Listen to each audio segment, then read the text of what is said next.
बहुत समय पहले सम्मन का एक गरीब परिवार रहा करता था। सम्मन की पत्नी का नाम नेकी था। उनका एक सेऊ नाम का बड़ा ही प्यारा पुत्र भी था। वे सभी बहुत गरीब थे। वे कबीर साहिब के तत्व ज्ञान से परिचित थे और उनके द्वारा बताई गई भक्ति को मन लगाकर किया करते थे।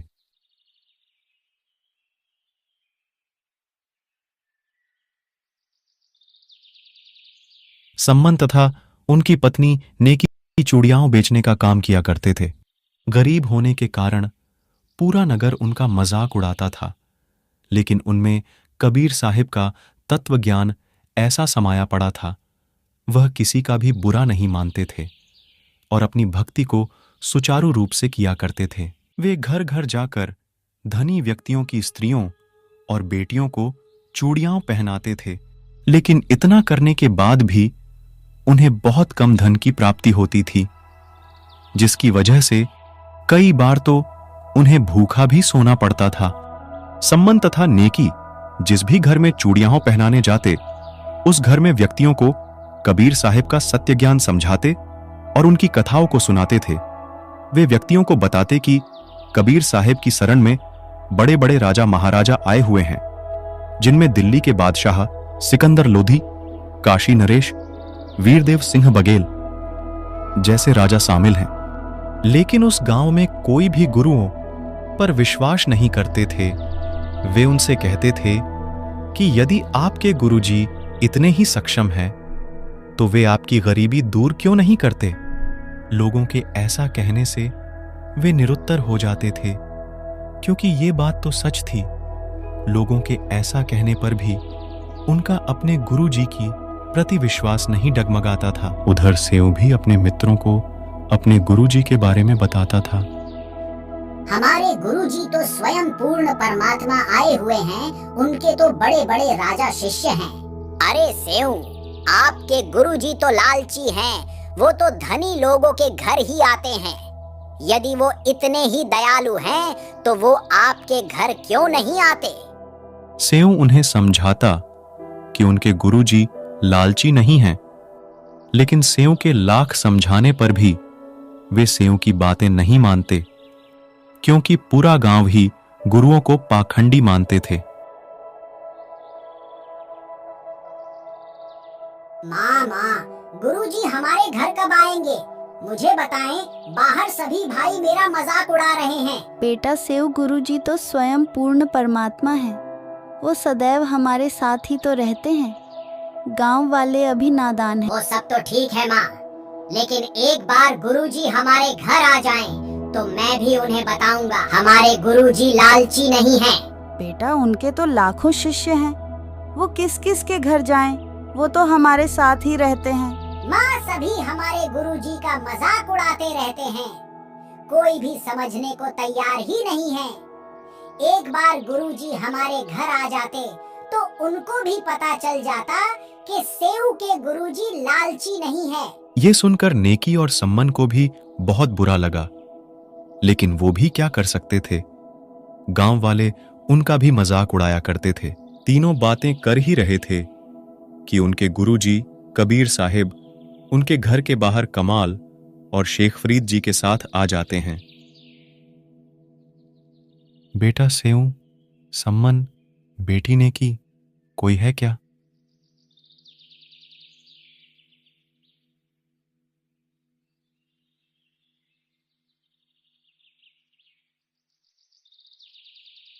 अरे अरे, देखना तो, लगता है गुरुजी आए हैं। लगता है हम सभी गुरुजी की बातें कर रहे हैं, इसीलिए हमें भ्रम हुआ है। वो हमें यहाँ इन गरीबों को थोड़ी जानते होंगे। थोड़ी देर बाद कबीर साहिब फिर से आवाज लगाते हैं और कहते हैं, बेटा सेऊ, सम्मन, बेटी नेकी, कोई है क्या घर पर? देखो, आपके गुरुजी आए हैं। इतना सुनते ही तीनों के तीनों पूरी गति के साथ बाहर भागते हैं। वो सभी अचंभे में थे। बाहर देखा तो सच में कबीर साहिब दो संतों के साथ खड़े थे। उनको विश्वास नहीं हो रहा था। सभी अपने गुरुजी को बिना पलक झपकाए देखते रहते हैं कि कहीं हम सपना तो नहीं देख रहे। भक्तों, कोई अब गुरुजी को अंदर आने को भी कहेगा क्या, या फिर यूं ही देखते रहेंगे? बच्चों, आज हम आपके घर ही रुकेंगे और सत्संग करेंगे। बेटा सम्मन, चलो अंदर चलते हैं। ये सुनकर तीनों बहुत खुश हो जाते हैं। वे कबीर साहिब को अंदर लाते हैं और एक बिछौना बिछा देते हैं। उन्होंने कबीर साहिब जी से खूब ज्ञान सुना। तभी भगत सम्मन कहता है, गुरुजी कैसे दया करी हम तुच्छ जीवों पर। आप तो अंतर्यामी हो। आज ही आपका बेटा सेऊ आपको बहुत याद कर रो रहा था और आप आज ही हमारे घर आ गए। आपने कैसी दया करी मेरे मालिक। हे गुरुदेव, भोजन की सुनाएं, आपको भूख लगी होगी। भूख तो लगी है बेटा, भोजन बना लो, खाना खाएंगे भगत।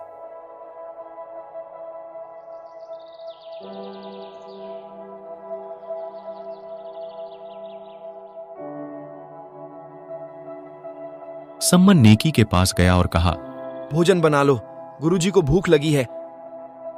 भगत जी, खाना कैसे बनाए? घर में तो आधा सेर आटा भी नहीं है।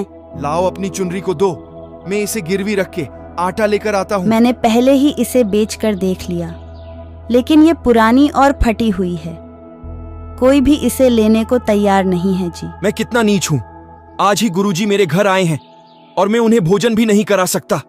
ऐसा करते हैं, रात को चोरी करके आटा ले आएंगे। कोई भी आटा उधार भी नहीं दे रहा है। माँ, आप ये क्या कह रहे हो? चोरी करने से अच्छा तो हम भूखे ही रह लेंगे। बेटा, हम तो भूखे ही रहेंगे। हम गुरुजी को भोजन कराने के लिए चोरी करेंगे। हमें इस नगर को भी तो बचाना है, वरना सभी को एक साधु के भूखे जाने देने का पाप लग जाएगा। और वैसे भी धनवान के घर से की गई चोरी को यादि दान कर दे तो उसका पाप नहीं लगता बेटा। सम्मन कबीर साहिब के पास जाता है। गुरुजी, एक समय का ही भोजन है, माफी चाहते हैं। हम आपको सुबह भोजन करा देंगे। ठीक है बेटा, वैसे भी अभी भूख खत्म सी हो गई है और रात्रि भी हो चुकी है। सो जाते हैं। कबीर साहिब सो जाते हैं। वही सम्मन नेकी और सेऊ रात भर जागे रहते हैं। सेऊ और सम्मन रात को नगर में चोरी करने के लिए निकल जाते हैं। दोनों एक सेठ की दुकान के पास पहुंच जाते हैं। दोनों मिलकर उस कच्ची बनी हुई दीवार को तोड़कर उसमें एक खड्डा कर देते हैं ताकि वे वहां से दुकान के अंदर जा सके। बेटा सेऊ, मैं अंदर जाता हूँ। यदि कोई बाहर आए तो आप मुझे बता देना। नहीं पिताजी, अंदर मैं जाता हूँ, आप बाहर खड़े रहना। नहीं नहीं, मेरे बच्चे, यदि आपको कुछ हो गया तो मेरा क्या होगा? आप बाहर रहे बेटा। पिताजी, मैं छोटा हूँ। यदि मुझे किसी ने पकड़ लिया तो बालक समझकर छोड़ देंगे, लेकिन यदि आपको पकड़ा तो राजा से कहकर कड़ी सजा दिला देंगे। इसीलिए मुझे अंदर जाने दे। सेऊ सेठ की दुकान में घुस जाता है और अंदाजे से 3 शेर आटा अपनी पोटली में डालकर वहां से जाने लगता है। दुर्भाग्य से बेचारे सेऊ का पैर सेठ की ताकड़ी पर लग जाता है, जिसकी आवाज से सेठ जग उठता है। सेऊ कैसे कैसे करके पोटली को बाहर फेंक देता है। पिताजी, मुझे सेठ ने पकड़ लिया है। आप मेरी चिंता ना करें, ये पोटली को घर ले जाए। इसमें एक समय के भोजन तक का आटा है। अरे अरे, तुम तो सम्मन के लड़के हो। तुम चोरी कब से करने लगे? तुम तो भगत व्यक्ति थे। सेठ जी, हम चोर बिल्कुल भी नहीं हैं। वो क्या है ना, आज हमारे घर आटा खत्म हो गया है और मेरे गुरुजी हमारे घर आए हुए हैं। उन्हें भोजन कराने के लिए घर में आटा नहीं था। कोई भी उधार आटा देने को तैयार नहीं था। इसीलिए मुझे चोरी करनी मैं भी पड़ी। तो कहूँ, तुम तो चोरी नहीं करते थे। वो तुम्हारा गुरु तुमसे चोरी करवाते हैं। सुबह होते ही उसे राजा से कहकर सजा दिलवाऊंगा। आप हमारे बच्चे सेव को कहाँ छोड़कर आ गए? वो कहाँ है बताइए। सेऊ को आटा चोरी करते समय सेठ ने पकड़ लिया है। वो वहां से भाग पाने में असमर्थ रहा। उसने ये आटा मुंह तक पहुंचा दिया। जाओ जाके जैसे तैसे बच्चे का सर काट कर ले आओ। अरे आप पागल हो गई हो क्या? ये क्या कह रही हो तुम? मेरे सेऊ का सर काटने को कह रही हो? गुरुजी की इज्जत को बचाने का यही एकमात्र रास्ता है। अगर हम ऐसा नहीं करेंगे तो सुबह सेठ गुरुजी को राजा के पास ले जाकर सजा दिलवा देगा। अब जाओ और बच्चे का सर काट कर ले आओ। सम्मन सेठ की दुकान के पास जाता है और सेऊ से कहता है, बेटा सेऊ, अपना सर बाहर निकालो। मुझे आपसे एक बात करनी है बेटा। सेठ जी, मेरे पिताजी मुझसे बात करने को कह रहे हैं। मेरे हाथों की रस्सी को थोड़ा ढीला कर दो, फिर क्या पता सुबह राजा मुझे क्या सजा दे। फिर क्या पता मैं रहूं या ना रहूं। सेठ सेऊ की रस्सी को सर बाहर निकलने जितना ढीला कर देता है।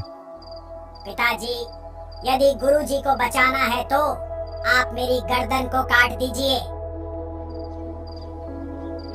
बेटा मैं ये कैसे करूं? मेरे हाथ आगे को नहीं बढ़ पा रहे हैं। तो एक ही तो पुत्र है मेरा। पिताजी, यदि आपने मेरी गर्दन नहीं काटी तो मैं आपका बेटा और आप मेरे पिता नहीं। इतना सुनते ही सम्मन ने उस तेज धार हथियार से सेऊ की सर और धड़ एक ही झटके में अलग अलग कर दिए। उधर सेठ ये देखता है तो सोचता है कि यह तो बहुत बुरा हुआ।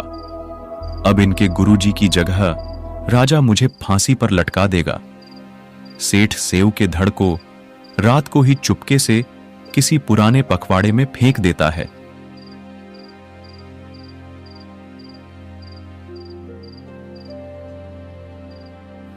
और दुकान में वापस आकर ऐसे सो जाता है कि जैसे कुछ हुआ ही नहीं हो। सम्मन सेऊ के सर को एक अलमारी में रख देता है। तभी नेकी कहती है, अब जाइए। सेठ ने जहाँ कहीं भी मेरे बच्चे के धड़ को फेंका है वहां से ढूंढकर उसे घर ले आओ। गुरुजी के जाने के बाद उसका अंतिम संस्कार कर देंगे। नेकी के इतना कहते ही सम्मन वापस उसी दुकान के पास जाता है और रक्त की छींटों के पीछे पीछे चलने लगता है। और जहां सेठ ने सम्मन के धड़ को फेंका था वहां से उसे घर लाकर एक पुराने से कपड़े से ढक देता है। सुबह होते ही नेकी खाना बनाने लगती है। तभी सम्मन कहता है, नेकी बच्चे की कोई याद या दुख अपने मन में मत रखना, नहीं तो गुरुजी को खाना खाते समय पता चल जाएगा। नेकी ने कहा, नहीं नहीं, मैं ऐसा नहीं करूंगी, वरना गुरुजी को हम पर शक हो जाएगा। मुझे सब पता है, मैं ऐसा नहीं करूंगी। नेकी और सम्मन कबीर साहिब के पास जाते हैं। दोनों भक्तों और कबीर साहिब से भोजन करने को कहते हैं। तभी कबीर साहिब उनसे कहते हैं कि 3 पात्रों में भोजन और कर लो, 3 आप और 3 हम साथ ही भोजन करेंगे। वो कहते हैं कि गुरुजी पहले आप कर लो, हम बाद में भोजन कर लेंगे।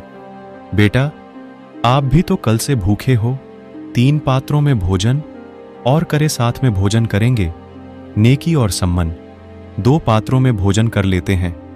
तभी कबीर साहिब कहते हैं, बेटा बेटा, एक में और कर लो। तभी वो एक पात्र और बढ़ा देते हैं और मन ही मन सोचने लगते हैं कि गुरुजी यदि सेऊ के बारे में पूछेंगे तो कह देंगी कि सेऊ तो बाहर खेलने गया हुआ है।